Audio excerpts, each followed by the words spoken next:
Hi, my name is Kathy Wade, and I'm the co-founder and CEO of Learning Through Art Incorporated, and I'd like to welcome you once again to Books Alive for Kids training session. This time, our book is entitled The Little Creek. Great story about a creek who was gorgeous at one point in time, but when people started to move in, the creek started to change. Students come across the creek and decide with their teacher, we're going to save this creek and turn it completely around and bring everything that lived in the creek population back to the creek. So let's get started. We have our study guide, and it's set up as it usually is, beginning with our summary and preparation. It talks about our theme and, of course, the Common Core standards that are aligned to this particular book, The Little Creek. We always have our go, our May instructions in there, using that as a classroom management tool.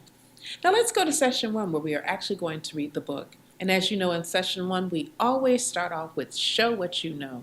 This gives you an opportunity to inquire with your students. What is a creek? What kind of animals do you think live at a creek? You might be a bit surprised to find that some of our students who are from the urban core may not really know what a creek is. So this gives you an opportunity to talk about our ecosystem.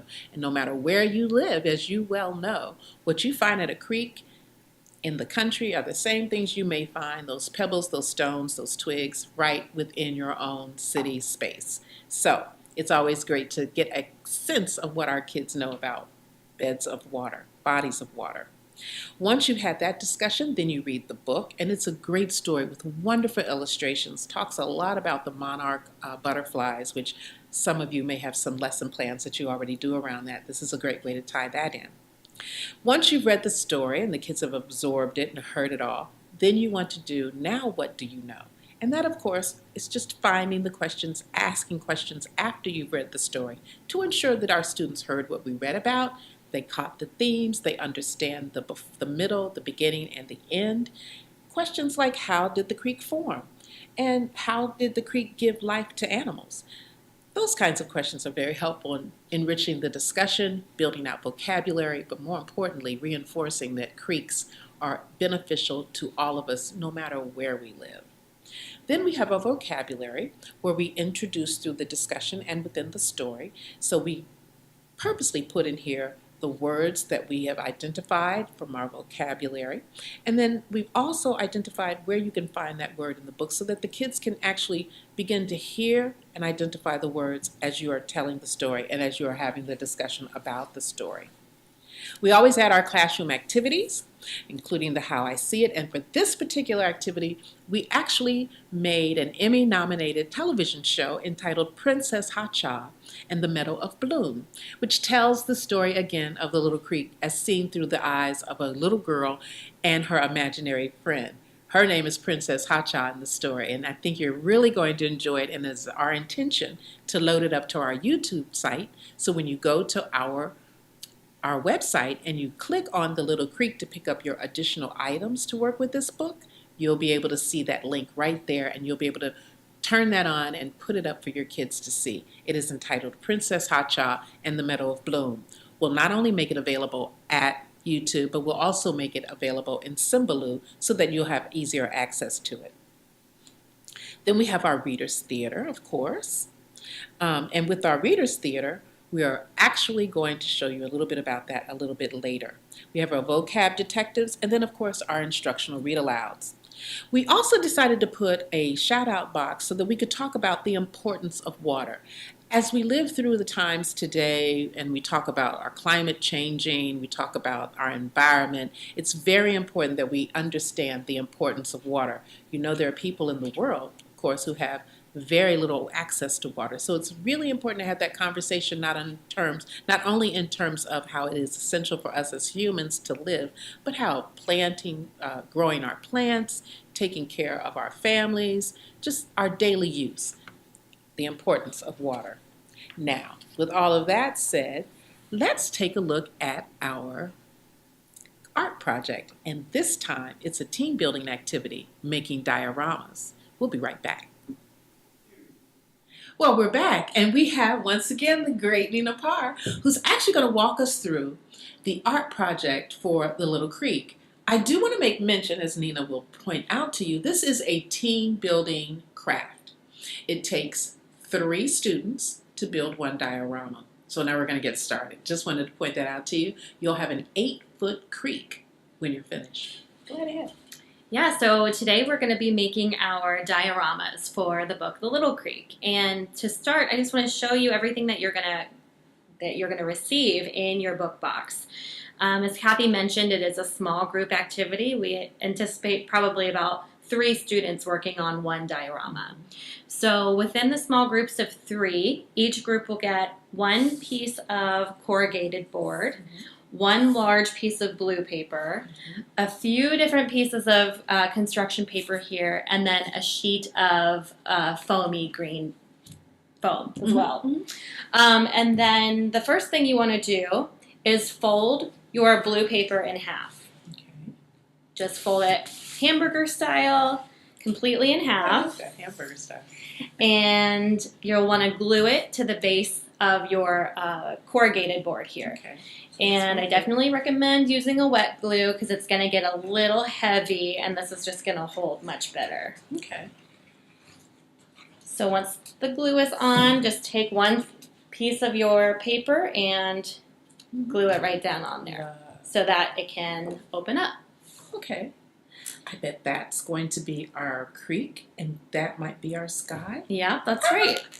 And so one thing that I would suggest is before you give it its stand, to help it stand up, just keep it kind of open like this while you do all your decorating, because it gets kind of hard to decorate when it's sitting flat up like this.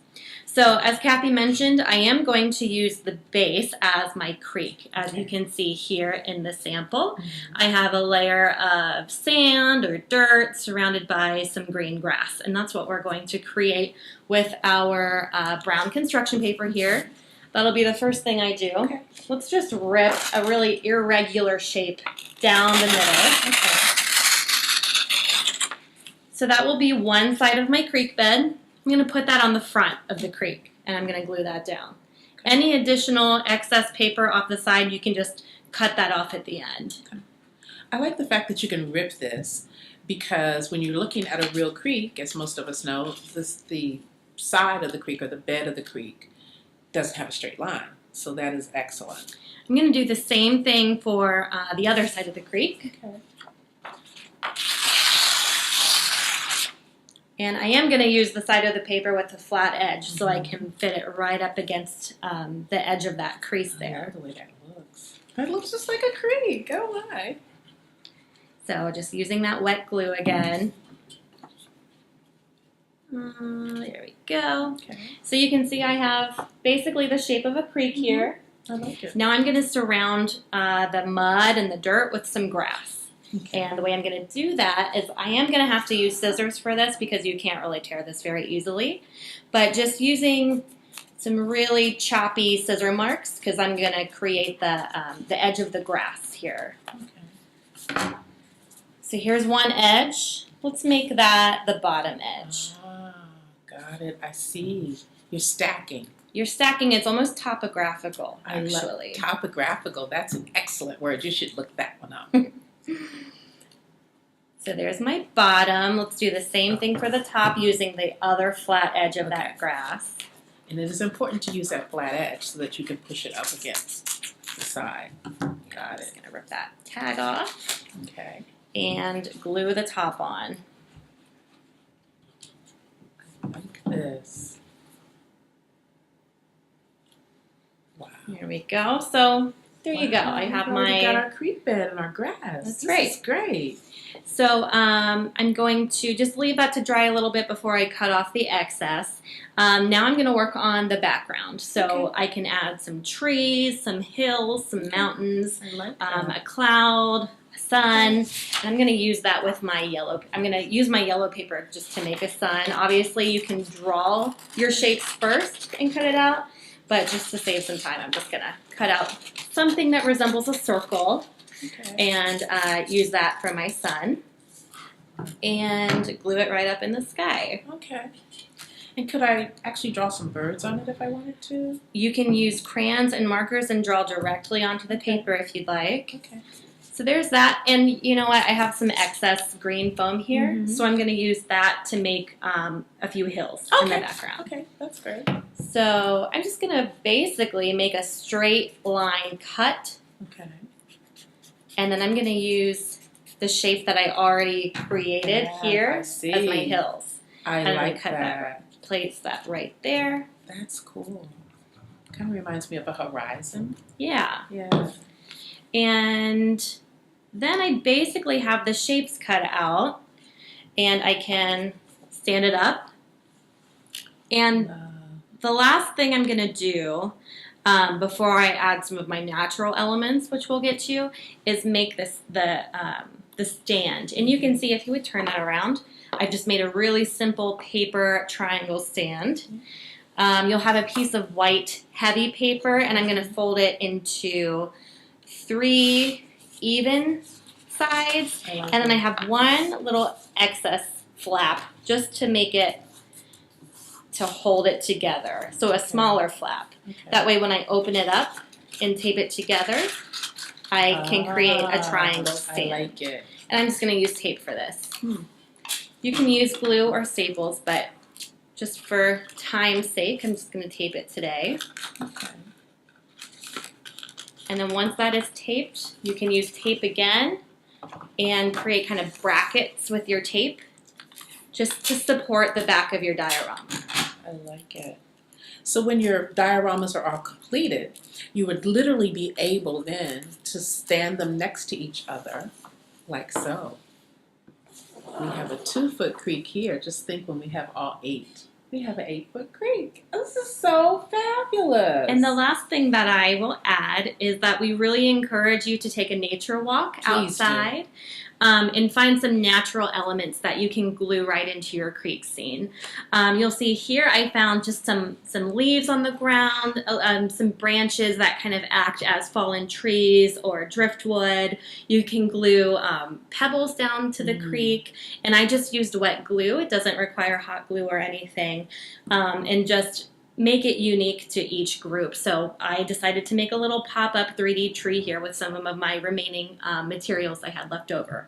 So it'll be great to see all the different renditions of your group's creeks. I think that's excellent, because no creek, when you're going down a creek, you turn from left to right and you see all kinds of different things. So each diorama will bring that flavor and really give us the feeling of that creek. Well, thank you, Nina Parr. This is great. Thank you so much. Enjoy your dioramas. I hope you enjoyed learning how to make our dioramas, and make sure you take that nature walk. It can really enlighten your children. It's amazing the things that you find outside in the parking lot at your school or around your house. Those are the same elements that you're also going to find at the creek. So enjoy. Now, let's look at our live performance, which is, of course, our 3rd session. And we will have the Children's Theater with us doing a wonderful performance of The Little Creek, an interpretation of the book, The Little Creek, involving a lot of your students, so just be prepared. We also have our extended learning activities aligned to the various curriculum topics in your classroom, and particularly one about the riparian area, because it's very important to talk about that when we look at ecology and making sure that we take care of the creatures that we find not only take care of the creek, but taking care of the creek because it helps to enliven and sustain the animals that live around the creek, as well as people. So, before we go, I do want to talk about the Reader's Theater piece to this book, The Little Creek. And this time, we're actually going to provide you with a piece of blue cloth. Now, each class will get one piece of this cloth so that you can take this and start your Reader's Theater performance and planning by using this as your creek water. We give this blue material to you because if you start with the creek, then you can build stories either similar to those in The Little Creek, the book, or make up your own stories about what happens to the animals at the creek. If the creek dries up and goes away, what happens? If the creek stays, who comes to live around it? So you have a wonderful opportunity to create a great story in your Reader's Theater for The Little Creek. We hope you've enjoyed this training today. Please enjoy Books Alive for Kids, and we'll see you soon.